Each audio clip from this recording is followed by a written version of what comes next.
Saudara Menteri Hukum dan HAM Yasona Laoly mengatakan tidak perlu ada reaksi berlebihan dalam menanggapi wawancara Richard Eliezer di televisi. Yasona Laoly juga meminta tidak ada ego sektoral berlebihan dalam perlindungan terhadap Richard Eliezer. Yasona pastikan pihaknya telah memberikan izin terhadap wawancara Eliezer. Sebelumnya LPSK menghentikan perlindungan kepada terpidana kasus pembunuhan Yosua Richard Eliezer usai melakukan wawancara di televisi. Kalau kita sangat siap, bukan hanya sekelas Eliezer yang kita lindungi di lembaga pemasyarakatan, yang berat-berat pun lebih dari situ. Lagi-lagi ini kan tinggal sedikit lagi dia melalui hukumannya.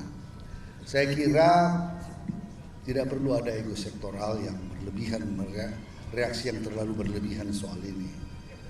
Saya dapat informasi pengacara sudah mengizinkan,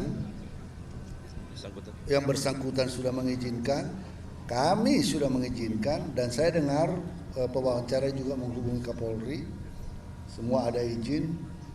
Nah, itulah perlunya sebetulnya koordinasi. Jadi tidak merasa ada arogansi sektoral. Kalau itu untuk kebaikan warga binaan itu sendiri, ya why not? Kami melihatnya dari perspektif menyampaikan kepada publik apa yang terjadi. Itu saja. Kami lebih dari siap untuk membina Eliezer.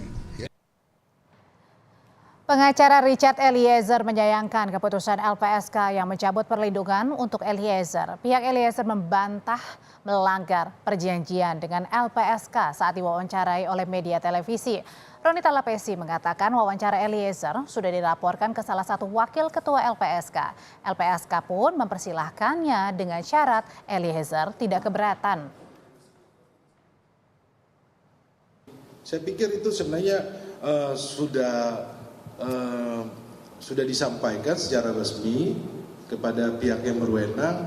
Yang menjadi aneh buat kita adalah kenapa tidak sebelum wawancara mereka melakukan komplain, melakukan keberatan. Karena ketika wawancara itu pun ada pihak dari LPSK yang ikut mendampingi. Kenapa setelah wawancara baru mereka mengirimkan surat kepada saya selaku tim penasihat hukum tembusan, yang isi suratnya adalah menyampaikan bahwa Richard Eliezer akan dicabut perlindungannya apabila tetap dilaksanakan tayangan dari Kompas TV. Nah, itu yang kami sayangkan, kenapa ini hanya masalah komunikasi yang sebenarnya bisa dibangun secara baik, tetapi kenapa Eliezer yang dalam hal ini kemudian kalau saya bisa bilang dia sudah melaksanakan semua tahapan yang ada, kemudian kooperatif, perizinannya sudah ada, kemudian kok tiba-tiba disampaikan di dalam surat tersebut akan mencabut hak dia sebagai terlindung dari LPSK. Itu yang kami sangat sayangkan.